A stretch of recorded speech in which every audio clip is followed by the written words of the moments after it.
मराठा आरक्षणाच्या संदर्भात कुणबीमधूनच 100% आरक्षण घेणार अशी वल्गना करणारे आता ओबीसीच्या आरक्षणात वाटा मागायला लागले। असे नक्की काय घडले ज्यामुळे मराठा आरक्षणाचे नेतृत्व करणाऱ्यांना अशी कोलांटी उडी मारावी लागली ते आपण या व्हिडिओमध्ये सविस्तरपणे पाहणार आहोत, तेव्हा हा व्हिडिओ शेवटपर्यंत नक्की पहा।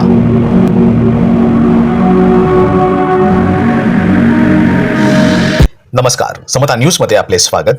मनोज जरांगे यांनी मराठा आरक्षणाच्या संदर्भात सुरू केलेले आंदोलन किती तकलादू आणि कच्च्या पुराव्यांवर उभे होते ते आता सिद्ध झाले आहे।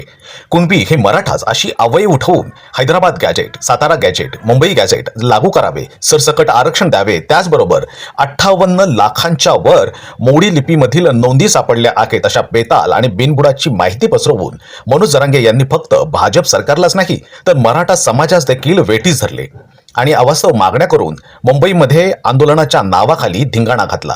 शेवटी भाजप सरकारने आंदोलकांवर त्यावेळेस संयम राखत कोणतीही कारवाई न करता उच्च न्यायालयाला यामध्ये दखल घ्यायला भाग पाडले आणि आता न्यायालयाचा अपमान करणे ऐरागराचे काम नाही हे मनोज जरांगे यांना समजल्यावर त्यांनी भाजप सरकारसोबत अक्षरशः मांडवली केली आणि सरकारने देखील त्यांची पूर्ण न होऊ शकणाऱ्या अटींवर GR काढून बोळवण केली आणि मुंबईमधील आंदोलन काहीही तोडगा न निघता गुंडाळून टाकले। यानंतर मनोज जरांगे हे स्वतःला मराठा समाजाचे मसीहाच समजायला लागले। भाजप सरकारने कुणबी समाजाच्या नावाखाली मराठा समाजातील लोकांना जात प्रमाणपत्र वाटायला सुरुवात केली खरी, परंतु एखाद्या जात प्रमाणपत्रावर कोणाचा आक्षेप असेल तर त्याची लगेच चौकशी करण्याचे आदेश दिले आणि त्यानंतर कुणबी म्हणून दिले जात असलेले प्रमाणपत्र जात पडताळणीमध्ये न टिकल्याने रद्द व्हायला सुरुवात झाली। जसजशी या रद्द होणाऱ्या प्रमाणपत्रांची व्याप्ती वाढायला लागली तसतशी मनोज जरांगे यांची पकड सैल व्हायला लागली। मग अशा वेळी समाजाची फसवणूक केल्याची चर्चा अगदी मराठा समाजातून देखील यायला लागली। तेव्हा मनोज जरांगे यांनी आपले एकमेव अस्त्र बाहेर काढले आणि ते म्हणजे समाज माध्यमांवर भाजप पक्षातील नेत्यांवर आणि त्यांच्या कुटुंबियांवर खालच्या पातळीवरची टीका। आणि यावेळी त्यांनी टार्गेट केले ते म्हणजे महसूल मंत्री चंद्रशेखर बावनकुळे यांना। अगदी त्यांच्या दिसण्यावरून त्यांच्यावर वैयक्तिक टीका केली आणि समाज माध्यमांवर आरक्षणाला पाठिंब्याचे आणि सोबतच विरोधाचे सूर उमटायला लागले की जे मनोज जरांगे यांना चर्चेमध्ये राहण्यासाठी हवेच होते। याच दरम्यान मनोज जरांगे यांना समजले की कुणबी म्हणून मराठ्यांना आरक्षण मागणे ही आपली मागणी किती तकलादू आहे। मग त्यांनी मराठा समाजातील अभ्यासू म्हणवणाऱ्या विचारवंतांना चर्चा करून आंदोलनाची पुढील दिशा ठरवण्यासाठी बोलावले आणि त्या चर्चा दरम्यान त्यांच्या असे लक्षात आले की कुणबीच्या नावाखाली मराठा समाजाला आरक्षण मिळणार नाही आणि जरी तात्पुरते जात प्रमाणपत्र मिळाले तरीही ते जात पडताळणीमध्ये टिकणारच नाही।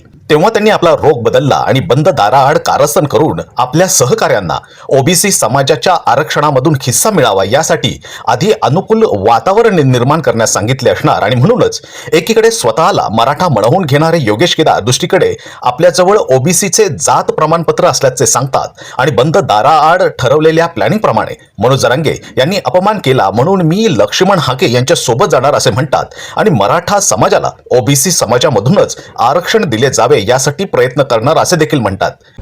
श्रीयुत लक्ष्मण हाके यांनी 1 सप्टेंबरला मुंबईत आंदोलन जाहीर केले आणि महाराष्ट्रातल्या तमाम ओबीसींना आझाद मैदानावर येण्याचं आवाहन त्यांनी केलेलं आहे। त्या आंदोलनामध्ये मी सुद्धा सहभागी होणार आहे, कारण माझ्याकडे सुद्धा ओबीसीचं प्रमाणपत्र आहे।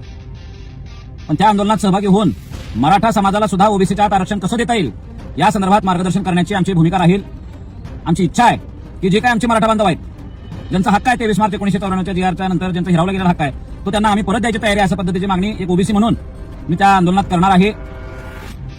आणि जे काही जमल ओबीसीच्या लोकांना येण्याचे चहा पाणी नाश्ता जे काही आमच्यानं जे काही शक्य जमल ती सुद्धा आम्ही सेवा तिथं करणार आहे, कारण आमचा मागच्या काळामध्ये एक अनुभव आहे आझाद मैदानाला येण्याचा मराठा आंदोलनात सुद्धा।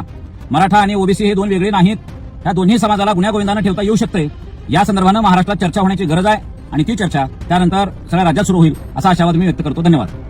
आणि नेमके याच वेळी मराठा समाजातील अभ्यासू म्हणवणारे विचारवंत ओबीसी आरक्षणामध्ये देखील उपवर्गीकरणाची गरज असल्याचे उघडपणे बोलून दाखवत आहेत।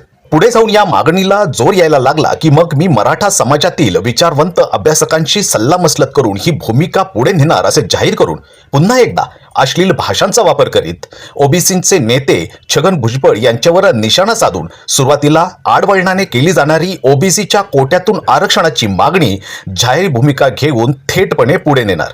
मनोज जरांगे मराठा समाजाची पुन्हा एकदा फसवणूक करीत रचित असलेली की चाल वेळेवर ओळखून त्यावर सरकारची आणि ओबीसी समाजातील नेत्यांची भूमिका काय राहील आणि त्याच्यावर मात करण्यासाठी कोणती रणनीती अवलंबली जाईल हे पाहणे नक्कीच औत्सुक्याचे ठरेल. समता न्यूजसाठी मी तुळशीराम गोपाळा.